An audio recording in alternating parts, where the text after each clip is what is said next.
पद्मिनी एकादशी संपूर्ण विधि। अथ पद्मिनी एकादशी महात्म और व्रत कथा।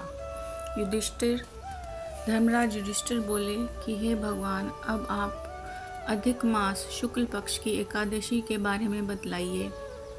इस एकादशी का नाम क्या है तथा इसके व्रत की विधि क्या है, सो समझाकर कहिए।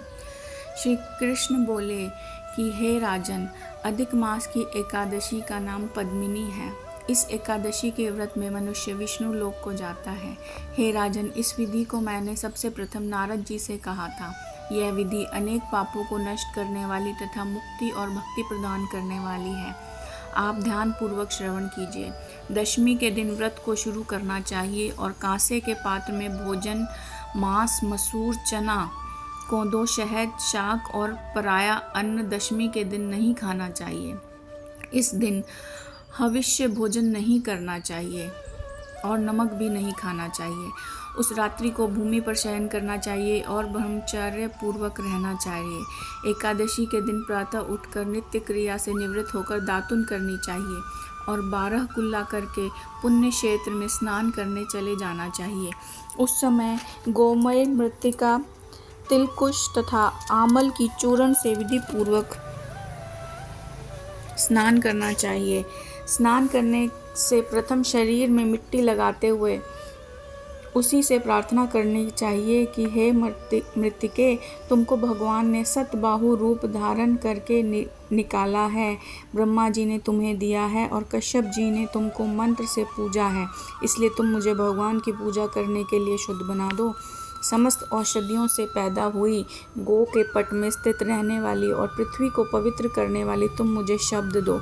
ब्रह्मा के थूक से पैदा होने वाली रात्रि, तुम मेरे शरीर को छू कर मुझे पवित्र करो। हे शंख चक्र गदाधारी देवों के देव जगन्नाथ, आप मुझे स्नान के लिए आज्ञा दीजिए। इसके उपरांत वरुण मात्र को जप कर स्नान करना चाहिए। पवित्र तीर्थों के भाव में उनका स्मरण करते हुए किसी तालाब में स्नान करना चाहिए।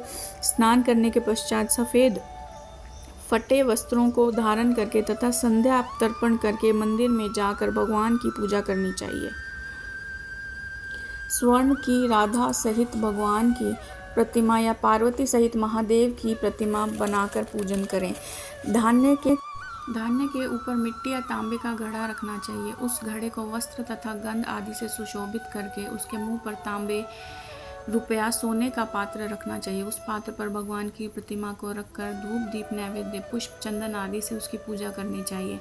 उसके उपरांत भगवान के सन्मुख नृत्य, गान आदि करें। उस दिन पतित तथा रजस्वला स्त्री का स्पर्श नहीं करना चाहिए। उस दिन असत्य भाषण तथा गुरु और ब्राह्मण की निंदा नहीं करनी चाहिए। उस दिन भक्तजनों के साथ भगवान के सामने पुराण की कथा सुननी चाहिए। अधिक मास के शुक्ल पक्ष की पद्मिनी एकादशी का व्रत निर्जला करना चाहिए।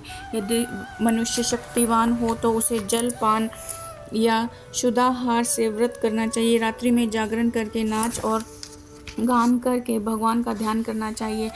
प्रति प्रहर मनुष्य को भगवान या महादेव जी की पूजा करनी चाहिए। भगवान को पहले प्रहर में नारियल, दूसरे में बिल्व फल, तीसरे में सीताफल और चौथे में सुपारी, नारंगी अर्पण करना चाहिए। इससे पहले प्रहर में अग्नि होम का, दूसरे में वाजपेय यज्ञ का, तीसरे में अश्वमेध यज्ञ का और चौथे में राजसूय यज्ञ का फल मिलता है। इस फल से अधिक संसार में न यज्ञ है, न विद्या है, न तप है, न दान आदि है। एकादशी का व्रत करने वाले मनुष्य को समस्त तीर्थ और यज्ञों का फल मिल जाता है। इस तरह से सूर्योदय तक जागरण करना चाहिए और स्नान करके ब्राह्मणों को भोजन कराना चाहिए।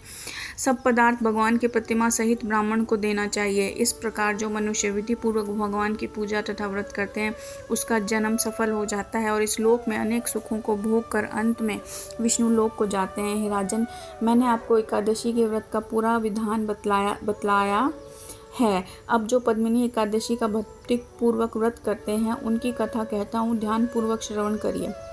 एक सुंदर कथा पुलस्त्य जी ने नारद जी से कही थी। एक समय कार्तवीर्य ने रावण को कारागार में बंद कर रखा था। उसको पुलस्त्य जी ने कार्तवीर्य की विनय करके छुड़ाया। इस घटना को सुनकर नारद जी सत्यजी से पूछा कि हे महाराज, उस महावीर रावण जिसने समस्त देवताओं सहित देवराज इंद्र को जीत लिया, उसको कार्तवीर्य ने किस प्रकार जीता, सो आप मुझे समझाइए। इस पर पुलस्त्य जी ने कहा, हे नारद, आप पहले कार्तवीर्य की उत्पत्ति सुनो। त्रेता युग में महिष्मती नाम की नगरी में उपकीर्तवीर्य राजा राज्य करता था। उस राजा के 100 स्त्रियां थीं। उनमें से किसी के भी राज्य भार लेने वाला योग्य पुत्र नहीं था। उस राजा ने पुत्र की प्राप्ति के लिए यज्ञ किए, परंतु सब असफल रहे। अंत में वह तप के द्वारा ही सिद्धियों को प्राप्त जान तपस्या करने के लिए वन को चला गया। उसकी स्त्री हरिश्चंद्र की पुत्री प्रमदा वस्त्राभूषणों को त्याग कर अपने पति के साथ गंधमादक पर्वत पर चली गई। उस स्थान पर इन लोगों ने 10 सहस्त्र वर्ष तक तपस्या की, परंतु सिद्धि प्राप्त न हो सकी।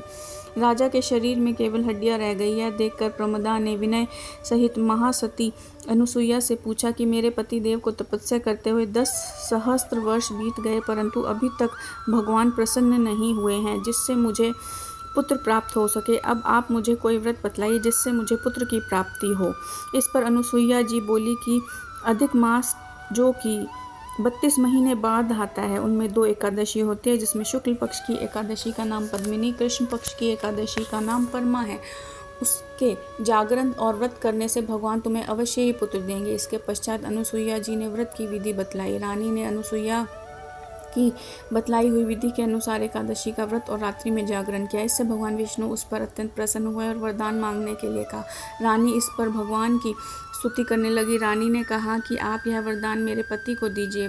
प्रमदा का वचन सुनकर भगवान विष्णु बोले कि प्रमदे, मल मास मुझे बहुत प्रिय है, जिसमें एकादशी का व्रत तथा रात्रि जागरण तुमने विधि से किया है, इसलिए मैं तुम पर बहुत प्रसन्न हूँ। इतना कहकर भगवान विष्णु राजा से बोले कि हे राजेंद्र, तुम अपनी इच्छा के अनुसार वर मांगो, क्योंकि तुम्हारी स्त्री ने मुझको प्रसन्न किया है। भगवान की सुंदर वाणी को सुनकर राजा बोला कि हे भगवान, आप मुझे सबसे श्रेष्ठ, सबके द्वारा पूजित तथा आपके अतिरिक्त देव, दानव, मनुष्य आदि से अजय उत्तम पुत्र दीजिए। भगवान उससे तथास्तु कहकर अंतर्ध्यान हो गए। वह दोनों अपने राज्य को वापस आए। उन्हीं के वह कार्तवीर उत्पन्न हुए थे। वह भगवान के अतिरिक्त सबसे अजय थे। इसी से उन्होंने रावण को जीत लिया था। यह सब पद्मिनी के व्रत का प्रभाव था। नारद जी से इतना कहकर पुलस्त्य जी वहाँ से चले गए। भगवान बोले कि हे महाराज, यह मैंने अधिक मास की शुक्ल पक्ष की एकादशी का व्रत कहा है। जो मनुष्य इस व्रत को कहता है, सुनता है, वह विष्णु भगवान को प्रिय होता है।